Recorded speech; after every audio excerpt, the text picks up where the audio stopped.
Circuit 42 would like to thank Pop Culture Paradise, Toy Anxiety, the Spawn Point Gamers Lounge, and Dragon's Lair San Antonio. Hello and welcome to a special episode of Geeks4Comics here at Circuit42.com. I'm Ian McIntosh and I'm here with my co-host Derek Williams. He likes potatoes. Especially fried. Oh no. And we are here with special guest Bob Budiansky, comic creator and Transformers icon. Oh, hello.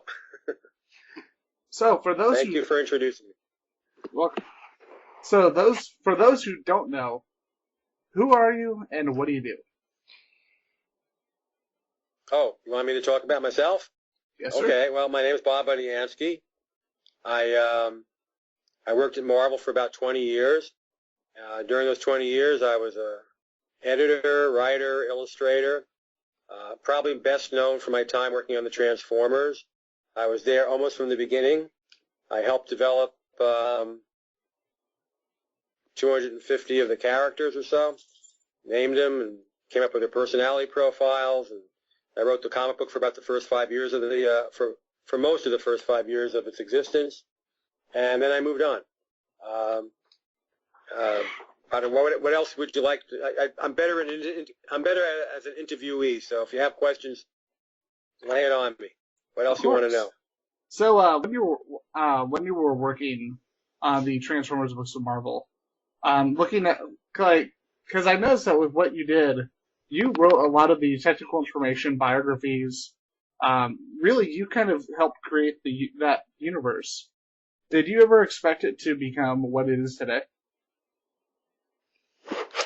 Absolutely not. Never occurred to me that, like 20 years approximately after I left the book, somebody would be making live action movies that would be grossing billions of dollars around the world. And I think we're on the fourth movie with plans for more. So I would never have imagined that's where it was going. Because when I left the book, basically the line of toys that it was based on was a dying property for Hasbro. So I figured, like most toy lines, it had run its course, and it was time to move on.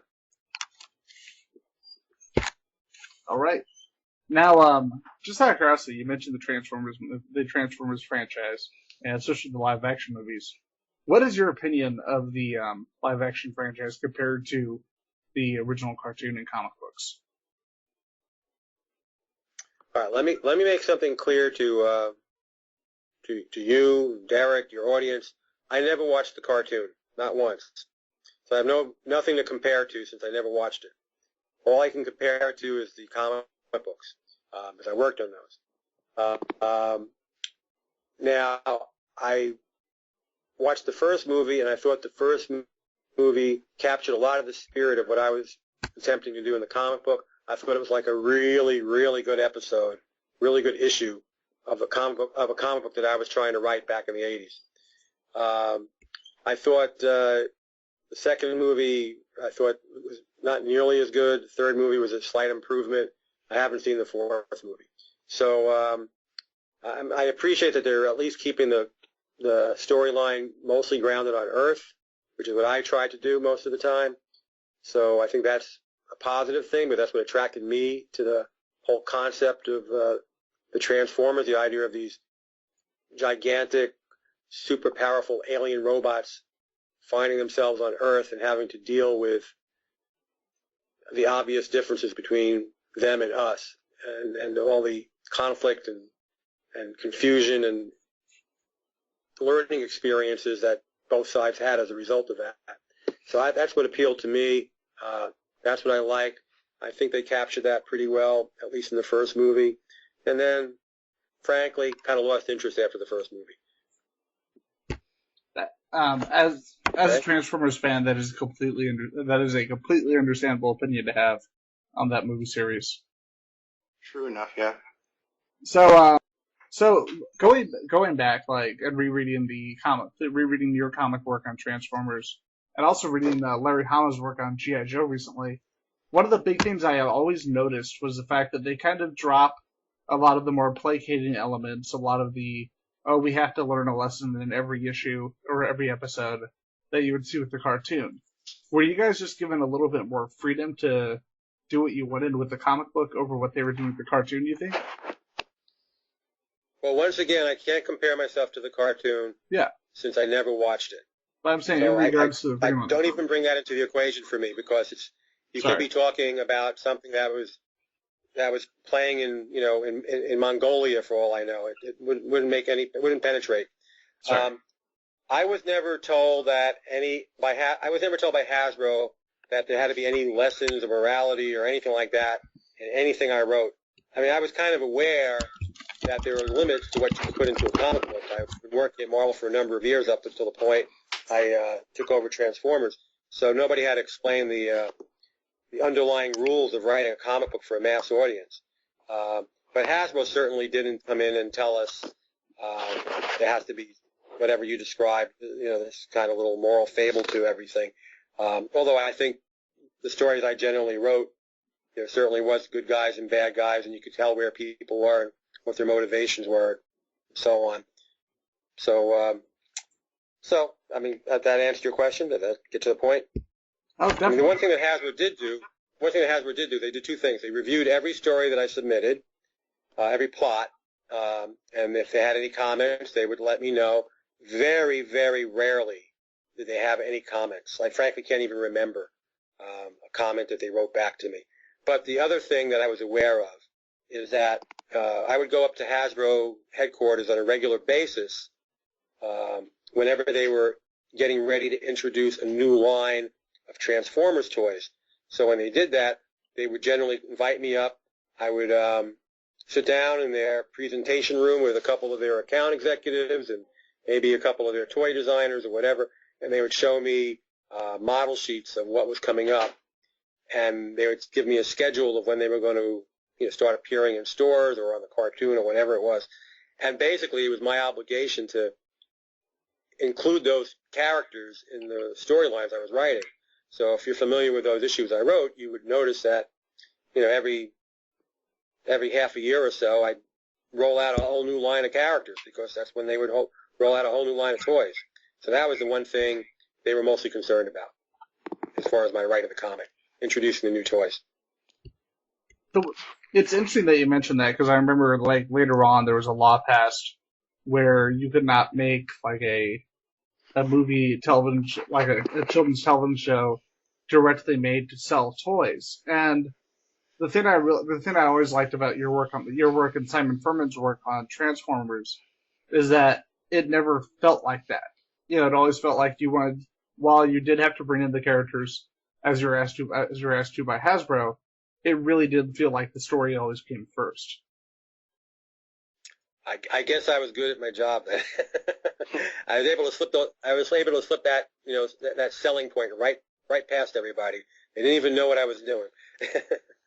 Yeah, I mean, obviously as a writer, despite the challenge of introducing all of these characters all the time, I wanted to tell good stories. So yeah, it was a challenge to bring in all these new characters, but I had to make it work somehow. So I have a question. So basically, now that you have this sudden resurgence of pretty much everything from the 80s, what's your whole take on that? How basically everything's either redone now with a movie or a lot of stuff is being redone animated now also? Well, I mean, my take is that Hollywood in general, I mean, if you're talking about movies, Hollywood in general has a deficiency of ideas, new ideas. So if they can latch on to something that the audience is already familiar with, I mean, look, like Teenage Mutant Ninja Turtles just came out 2 days ago, right? So, they have a built-in awareness on all these properties. If they could take that property and blow it up into a Hollywood movie, and they cross their fingers that people will come to the movie if for no other reason that they know what the property is. Now, obviously, there's lots of new ideas that show up in Hollywood movies, not just ideas that have already been time tested, like Transformers, etc. But still, I mean, it's so clear, like 21 Jump Street, and I mean, you just go down the line of all the like you're saying, all these 80s franchises, 80s brands that have been rebooted in one way or another and brought to a new audience, but yet an old audience, people who already are familiar with it to some extent. So that's what I come up with. It just shows that there's people in Hollywood who are figuring out, how do we get people to come in through the door and buy tickets, and here's an idea. Let's redo Sherlock Holmes, or let's redo Hercules, or let's redo Teenage Mutant Ninja Turtles, or you name it. I think that's what's going on, really. I think actually Transformers is quite to my mind was quite a unusual take on revisiting something from that era, because I think it was very unexpected that anybody would ever make a live-action Transformers movie. Everybody was so familiar with comic books and toys, it just didn't naturally lend itself to coming up with a live-action movie. But I guess somebody had more of an imagination than me, anyway. So one of the things I wanted to ask about was your creating the character Sleepwalker for Marvel, because I don't think a lot of people actually know that you created the character for the company, and you actually wrote the every issue, correct? Issues 1 through 33. I think there was at least one fill-in issue, because I was late on my deadline, late on the schedule.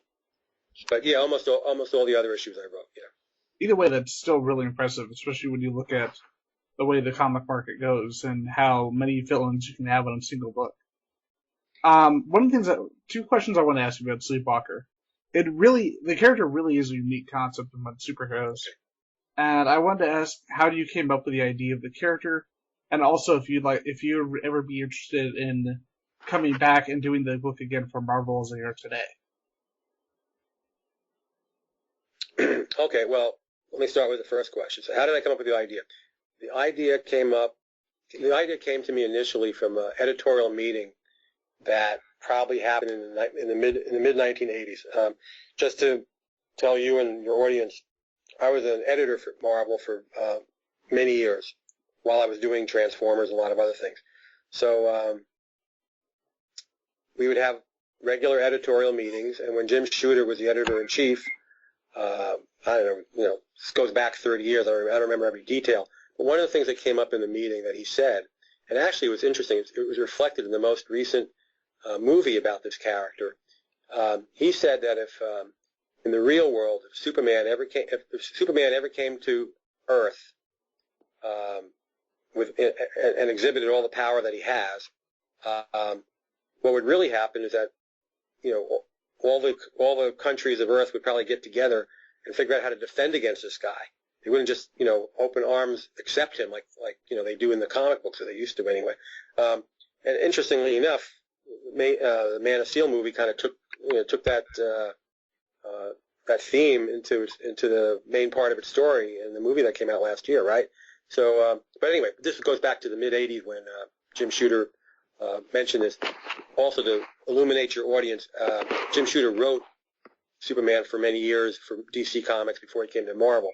He started writing Legion of Superheroes, which featured Superboy when he was 13. So he had a lot of experience with Superman. But anyway, back to my point. So he said if Superman came to Earth, people would treat him like as a threat, not as a hero, because they would be fearful of somebody with so much power. And it got me thinking, why? Just because he looks so handsome, why do we embrace Superman? What if an alien really did come to Earth with power, and even if he had good intentions, but he looked monstrous? What would be the reaction to that? And that's the germ of where Sleepwalker came up with, where I came up with Sleepwalker. So my thinking was, I'm going to make him like your classic bug-eyed monster. I mean, not too monstrous. He's humanoid, but he has those big bug eyes, and he's green-skinned, and not the most handsome character. And yet he has the best of intentions. And so when he shows up on the streets of, I think I placed it in New York, when he shows up, people are naturally terrified of him because he looks like a bug-eyed monster. And it's only the people that get to know him better, who understand him, who realize that he's a hero. In some ways, it carries the same themes that were played out in the Transformers, because, again, Transformers are pretty threatening, monstrous characters to the average person. But those people who got to know at least the Autobots better realized that in most cases they were here for heroic reasons. So anyway, that was the beginning of my Sleepwalker thinking. Come up with a superpowered alien who would not be greeted with open arms by the people of Earth. What was the rest of your question? Would you like to see? Would you Hello? ever want to come back? Can you hear me? Hello? Yeah, I can hear you. Yeah. Okay. Yeah, well, if Marvel wanted to contact me and ask me to write Sleepwalker, I would certainly consider it. I don't know if Marvel hasn't been knocking at my door for a while, so I'm not sure that's going to happen. I know about maybe 10 years ago, there was going to be at least a small relaunch of Sleepwalker with another writer, and I heard about it. And in fact, the writer contacted me prior to the relaunch, but it was some kind of anthology series, and I think there was going to be a few issues about Sleepwalker, and it wound up getting canceled before it got started. So only one issue of the anthology came out, or the miniseries came out, and Sleepwalker showed up on the last page of the story. So, and that was it. Yeah. The second issue never came out. And that writer, by the way, was Robert Kirkman, the Walking Dead writer. Oh. Yep. That would have actually been really cool to see, because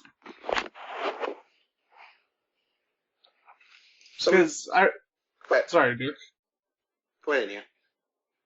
I was actually going to ask regarding your career. Like, a lot of people we've had on here will be a writer, or they'll be a penciler, an inker, a colorist.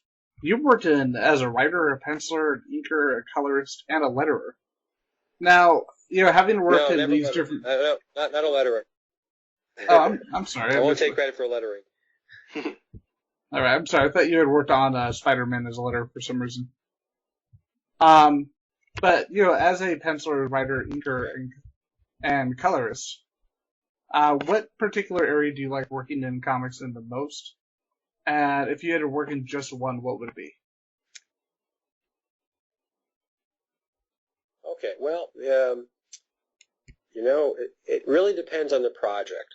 So I think ultimately I would like to be, if given a choice, I would be a penciler. I think that's the best way I can creatively express myself. But the reality is penciling is the very slow labor-intensive process. So as my career moved along and I started writing, I realized, at least in the realm of comic books, writing made a lot more sense for me, which is why I only drew like a handful of issues of a comic book, but I wrote dozens and dozens of issues of comics. So it really depends on the project. So like for instance, Transformers, I never had a desire really to draw robots, so I was happy to write it. Sleepwalker, I probably would have liked to draw it, except I was a full-time editor, and there was no way I could draw it, write it, and also keep my editorial job. So I was happy to be able to stay as an editor and continue as a writer. So it really depends on the project. But now that I'm not an editor, I can have maybe whatever I wanted to do in an ideal world. I would be a pencil. All right. So we've been touching upon, obviously, your time with Marvel. So the one storyline, the one saga that most people either really love or really hate it, the Clone Saga.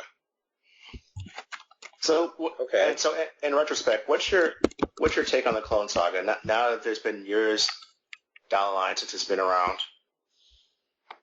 Did you go into it thinking, hey, this is going to be this well-loved saga, or did you think of it as people are probably going to like this? Okay. Here's what happened. I was made the editor-in-chief of this. Like, Marvel had a big editorial shakeup in 1994, I think, in October. And so the Marvel editor-in-chief position was divided among 5 of us. And I got the Spider-Man line of books. So I walked into a storyline that was already well underway. And because of certain decisions that had already been made, it was inevitable that at some point Peter Parker and the clone were going to switch, and the Peter Parker we thought we knew was not the real Peter Parker, and the clone character was going to be the real Peter Parker. So I kind of walked into that. And perhaps I was a little bit inexperienced or naive in that situation, because I was surrounded by all of these Spider-Man writers, including Tom DeFalco, who was the editor-in-chief that we all replaced and had been writing Spider-Man for many years, and other writers and editors who'd been working on the Spider-Man books, and they stayed there. I didn't clean house or anything, and they were all going in this direction. So I thought, okay, well, they figured this out. I'm just going to, try to make it all work and get it on schedule and make it a big event and so on, which we did. We actually had all these big event issues that came out and these special issues, and so sales were very good while the rest of the market was declining. But in retrospect, I should have probably walked in and said, this may be what you guys have planned, but it's not a good idea. We need to like make a 90-degree turn here, right in mid-course. I didn't do that.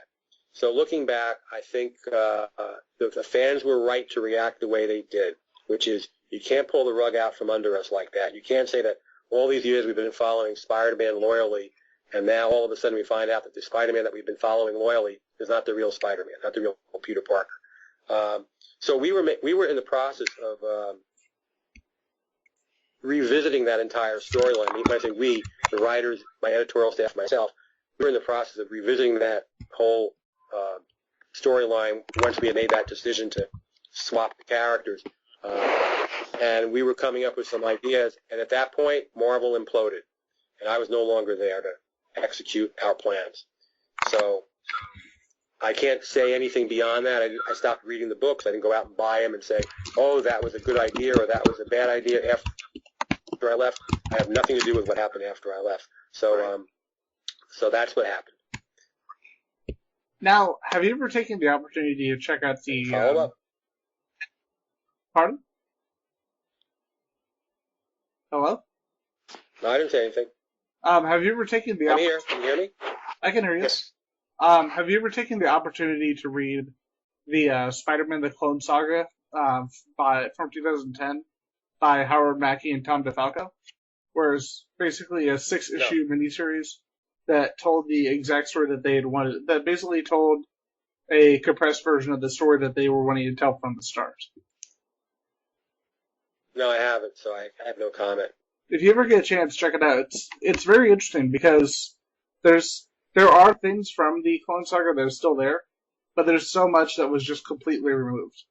And it is a really interesting read to compare it to what was originally published in the 90s. Well, okay. Well, maybe one of these days, but I can't comment. All right. I haven't read it. So regarding going back to Transformers, one of the things I wanted to ask about, in addition to writing for the comic books, you also wrote the tech spec biographies that were printed on the Transformers toy packages. Now, right. Compared to writing the comics and writing the biographies, like what kind of personal detail, what ideas and thoughts did you put into this while you were writing this? I'm sorry. Say that question again. I didn't really catch what you said.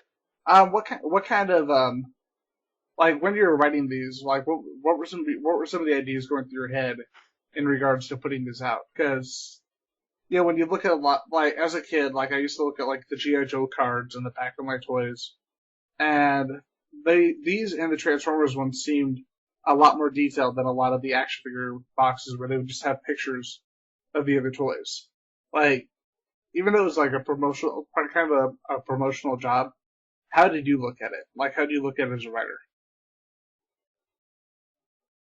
Well, I never thought of it as a promotional job. I thought of it as as a job. Like I have to create these characters. That was my job. So I had to come up with a name, and I had to come up with a profile, and I knew it was going to be used for the packaging, but I needed it for the comic book anyway. So it was all part of the package. I needed to come up something. So the way I approached it was, well, early on I was shown the actual toys because early on Hasbro basically bought a bunch of the rights to a bunch of toys that were already in production from 2 Japanese toy companies. So I actually saw the toys, and so I would see, okay, this guy turns into a jet plane, and this guy turns into an ambulance, and so on and so forth. And then later on, as Hasbro put out more lines of Transformers, they didn't have the toys; they just had models.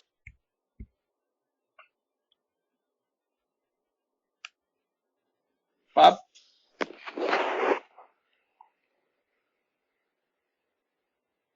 With the call, can you hear me? Yeah. You're Yes. saying that. Okay, sorry to interrupt you, but I saw something on my screen saying there was a problem. Okay, Not a problem. so anyway, I would see, whether it was the toy or whether it was model sheets, I would see the different phases of what the character can do, and whether it was a good guy or a bad guy. And then I would play word association games, basically to come up with a name. So if there was a guy who turned into a lobster who was a bad guy, I think came up with Clawful or something like that, or whatever. If it was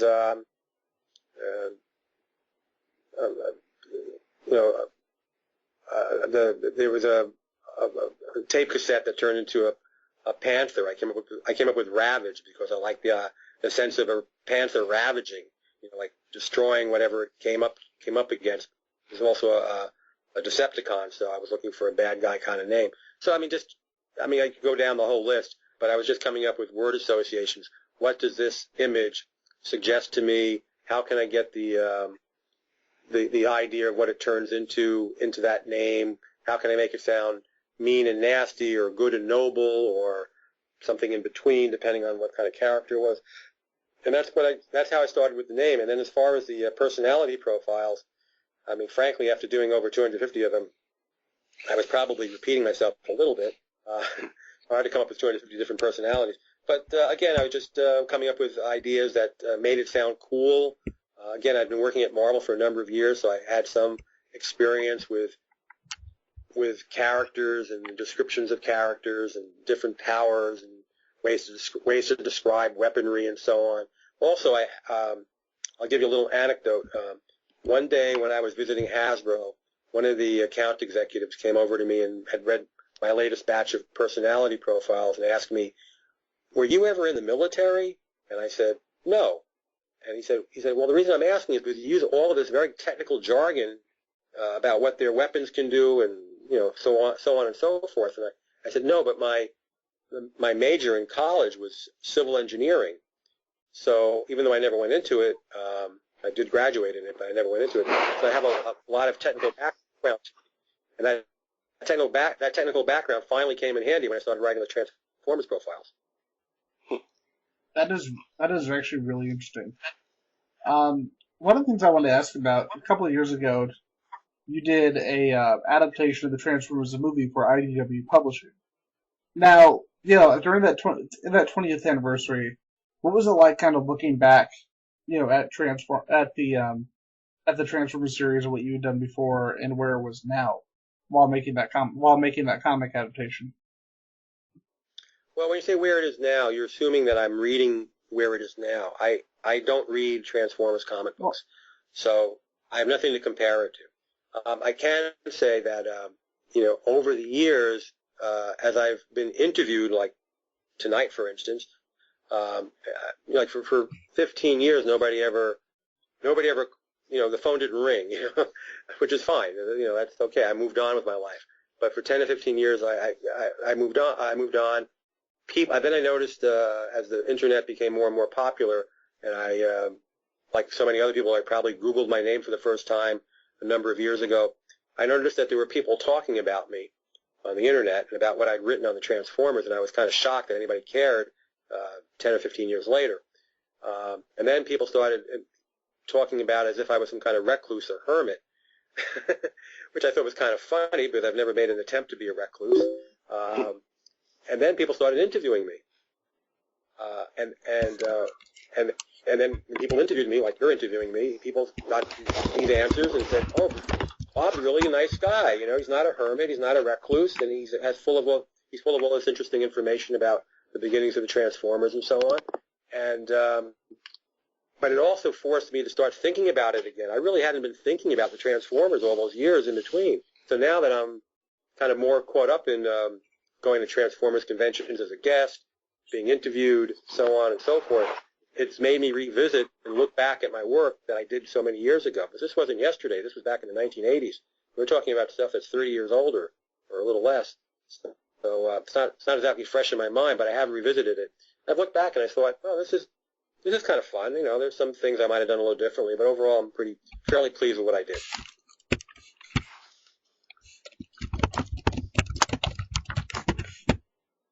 Derek, do you have a question? Hello? Well, once again, going back to like the different avenues you've done with Marvel. So I remember you from doing like the final run of like the Johnny Blaze version of Ghost Rider. So what kind of anecdotes can you provide to our listeners as far as that final portion of that run? Okay, well, I'm sure. Well, that's probably a very broad question. I'll give you one anecdote right off the top of my head. When I came on Ghost Rider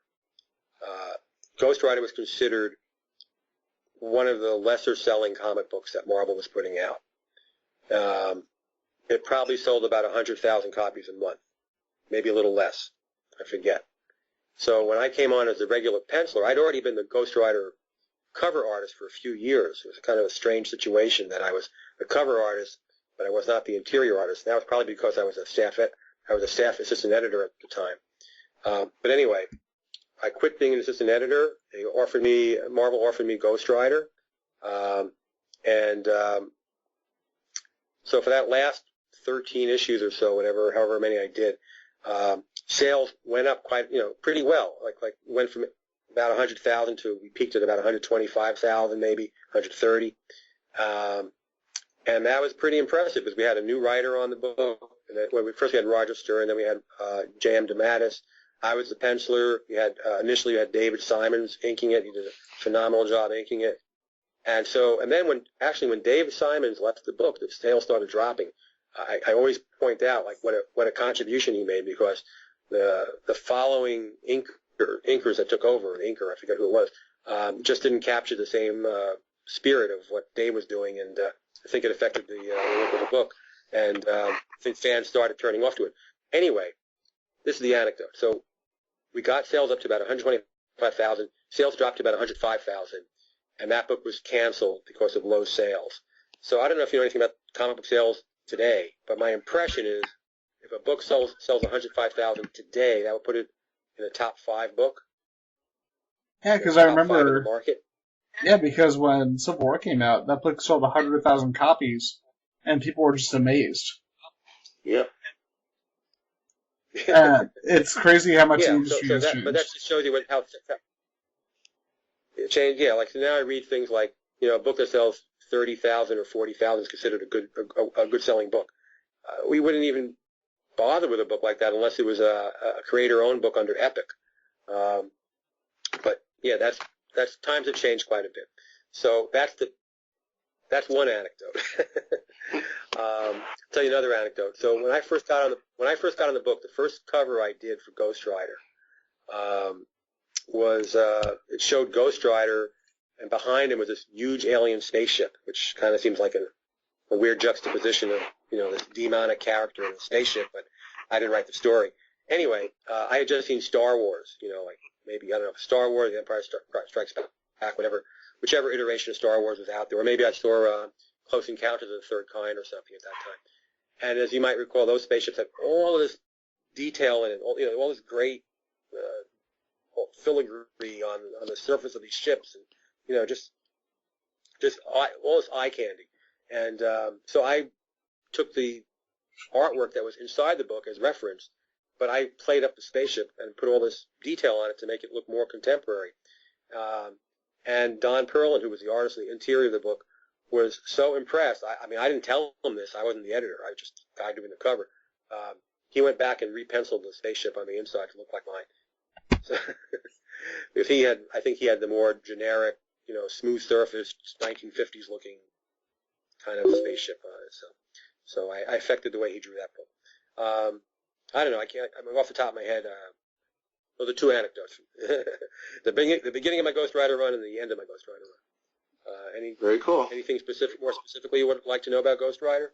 No, that says a lot because you always wonder. Everyone talks about their start and their finish, and I appreciate that because it gives two very drastic different views on one topic. Because you have, like you said, you had how it was when you first came in, and then the tail end of it, and we appreciate that. Oh, okay. I didn't mean it to work out that way, but it did. I can't think of anything in the middle, I guess. So one thing I will say, though, I really enjoyed working on Ghost Rider, especially when Mark Damatis was the writer, because Mark and I used to co-plot the stories together, and that was a lot of fun. So one thing I wanted to ask you before we wrap up our show tonight, as someone who's worked in so many different fields within comic books, what is the work that you've done that you would most likely like to be remembered for? Well, I don't think I have a choice about it. I mean, obviously, my Transformers work has transcended the time that it came out. You know, I was putting out a comic book for younger comic book readers back in the 1980s, and those books are still getting reprinted, and people like yourselves are still asking me questions about it. So whether I want to be remembered for it or not, I am being remembered for it, and I'm good. I'm good with that. I mean, I think that's great that I was able to do something that has that kind of staying power. You know, it's not for me to make that decision. It's for the fans, the marketplace, to make the decision of what is going to have some lasting appeal. I can't make that decision for myself. So I'm happy that anything I did has made that kind of impression. That is fantastic, and it is crazy how, you know, it's like you were saying, as a franchise, it's still just as relevant today as it was when it came out. So, yeah, in fact, I'm guesting at a London Film and Comic Con in October, and they're going to focus on the Transformers 30th anniversary there, and I'll be meeting up with Simon Furman there and spending some time with him, and I'm going to say to him, hey, Simon, maybe there's something we can maybe something we can do together. You know, Simon still comes in and out of the Transformers world. I don't really, but he does. So maybe we can play around together with something. Oh, by the way, I'll give you another Transformers anecdote. So the way that Simon Furman got the book was over beer and burgers in a restaurant in a pub somewhere in London. We met in February of 1989. I mean, I'd met him before, but I was there as a tourist, and so we met up, had lunch together, and I was so sick of writing the Transformers by this point. I was so ready to get off the book. I was begging my editor, please find somebody else to write this book, and he wouldn't let me leave. And so I met up with Simon, and I said, Simon, you want to take over the book for me? And he said, sure. And he was already writing the British fill-ins, and so I handed Simon the book, and because the book was the sales were going down, the Transformers toys were declining in sales as well. So we didn't think, neither one of us thought that there was going to be much future to the book, but the book lasted for like another couple of years with Simon, and he took it in different directions, and he's Mr. Transformers now. More power to him. Anyway, that's how Simon got his start on the American book. Very cool. And it's not, by the way, it's not the job of the writer to find his successor. It's the job of the editor to find the successor, not me. But that's the way it worked out anyway. now, one last thing I did want to mention before we wrapped up the show. And at BotCon in 2010, you were one of the first 4 human inductees into the Transformers Hall of Fame. Now, regarding that, like, were you, how long previously were you contacted, and what was that like being brought into something like that? I remember being contacted. I got a call on my cell phone while I was waiting for, I think my daughter or my wife was in some doctor's appointment or something, and I was waiting outside, and I get this call from somebody at Hasbro. I think it was probably like in February or March, and the actual induction ceremony conference convention was in June, late June, and so we talked about it, and I thought, oh, this is great. You know, I was very pleasantly surprised to hear from Hasbro that they remembered me, but I hadn't really been involved with Transformers for quite a while at that point, for like 20 years. So I thought that was, I was quite flattered, and it was quite an honor. And then the ceremony itself was a big banquet hall in one of the hotels at Disney World in Orlando, and it was packed. It must have been like 1,000 people in there. I don't know how many. And then they called us up one by one, and they did whoever was moderating it did a whole introduction about what we contributed to the Transformers. It was myself, two of the Japanese toy designers who did the original toys that the Transformers were based on, and Peter Cullen, the voice of Optimus Prime. So it was a wonderful experience. I mean, I have nothing but appreciation for Hasbro for giving me that honor. On my computer desk right now, I have a shelf above the computer. On that desk is the Hall of Fame statue, the Transformers Hall of Fame statue. On top of that shelf above my computer, so it's there all the time for me. That is very cool, and definitely just the idea of being able to be part of something that's grown that much is just crazy in my mind. All right, and once again, our very special guest, Bob Budiansky. Bob? Oh, you're asking me to say something? Yeah. All right. Well, anyway, thanks for having me on the show. And we want to thank you, listeners, for tuning in to another edition of our comic-based adventures here. And as always, be sure to keep on Ryan Circuit here at Circuit 42, and thank you for joining. And read comics, or Bob's going to send a robot to your house to destroy you.